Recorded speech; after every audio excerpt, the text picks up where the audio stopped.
time is 11:10 a.m. Central Daylight Time, Wednesday, August 10th, 2016. The preceding tone was a test of NOAA All Hazards radio station WXM-35's warning alarm system. Specially built receivers are automatically activated by the signal to warn of impending hazards. Tests of these receivers by this warning alarm system are normally conducted each Wednesday between 11 a.m. and noon.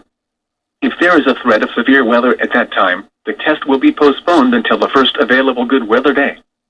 The reception of this broadcast, especially the warning alarm, will vary at any given location. However, to provide the most consistent warning service possible, the warning alarm will only be activated for the following counties: Rooks, Graham, Trago, Ellis, Russell, Ness, Rush, Barton, and Pawnee. This concludes the test for the warning alarm.